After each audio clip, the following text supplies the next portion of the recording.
Patuloy pong sinisikap ng GMA News na kunin ang panig ng may-ari ng naturang kainan.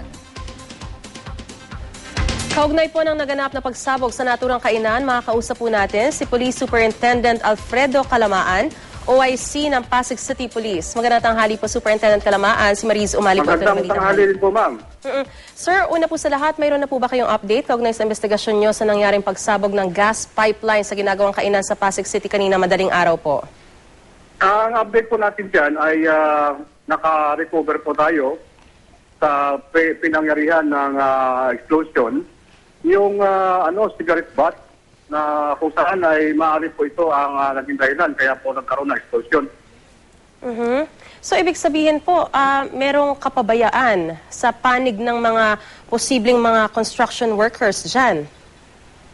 Yun po ang tinitingnan natin na anggulo at ang Bureau of Fire Protection ay sila po ngayon ang may authority na mag-determine kung mayroong kapabayaan sa party ng may-ari po ng establishment at doon sa mga workers na nandun po sa mga oras na yon na alanganing oras ng gabi. Kung sakali po, sir, na merong cigarette butt nga po dyan, at paano po ito magiging sanhi kung sakasakali ng pagsabog ng gas pipeline? Ang po dyan, ang mag-imbestiga po dyan, ang Bureau of Fire, but we have a coordination between Bureau of Fire and the PNP. We have also an investigator and a post-blast investigator na nandun kanina sa crime scene, kasama po tayo doon. At yun po, yun na po yung ang update ng ating investigation. Nakikipag-ugnayan na po ba sa inyo sa ngayon ang may-ari na naturang kainan? Yan nga po ang problema namin kanina, kaya natagalan kami doon sa pinangyarihan ng insidente dahil hindi po nakipag-ugnayan sa amin at hindi nakipagtulungan ng may-ari po ng Big Bird's Chicken Inasal. Pero ongoing pa po yung pakikipag-ugnayan nyo, yung pagsubok nyo para makontakt ang may-ari nito? Opo, ginawa na po natin lahat kanina ang paraan at mayroon siyang kaibigan o representative na nagpunta doon sa area kanina. At siya po ang tumingin doon sa pagkandak natin ng investigation sa crime scene. Kung sakasakali po ba merong liability rin yung may-ari sa nangyaring pagsabog na yan? Hindi ko pa po masasabi sa ngayon kung ano ang magiging liability o mayroong liability ang may-ari. Dahil ang Bureau of Fire Protection po, ang investigador po nila, ang mag-determine po kung mayroong liability on the part of the owner. Alright, sir. Kumusta na po ang mga sugatang trabahador? Yung mga pangalan po ng investigador, tatlo po sila. Una po ay si Aldrin Taala Bano, 42 years old, married, helper, resident of Bagong Silang Street, Nangka, Marikina City.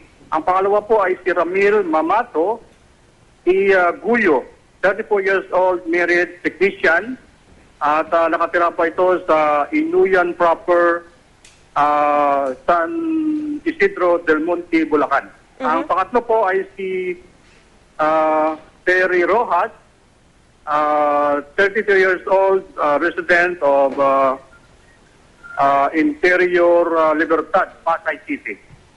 Sir, sa nakikita po kasi nating video ngayon ay agad na mangyari, pagkatapos na mangyari itong pagsabog ay nilapatan naman agad sila ng paunang lunas. Kinailangan ba silang itakbo sa ospital? Nasa ospital po ba sila ngayon at kumusta po ang kanilang kalagayan sa ngayon? Ang po nito, ang nagdala po sa nagbigay ng first aid doon ay yung ating San Antonio Rescue Team na kung saan ay kasama nila yung fire volunteer ng Barangay San Antonio dahil sila po ang pinakamalapit na nag-responde sa lugar na yon.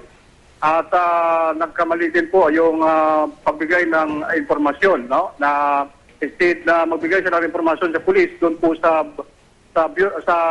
fire volunteer sa Barangay San Antonio, nila ibinigay informasyon na dahil doon sa incident po na nangyari. Pero sa ngayon po, masasabi po bang stable na yung kanilang condition? Pakiulit po. Stable na po yung condition ng tatlong sugatan? Yung kondisyon po ng tatlong biktima. Opo. Ang tatlong biktima po ay conscious po sila. Oo. Sa ngayon, conscious po sila. At medyo nagtamo ng mga burns, no, sa kanilang katawan. At ayon po dito sa ating attending physician sa Medical City, ay ang biktima ay nag-suffered superficial to depth partial thickness due to blast burn.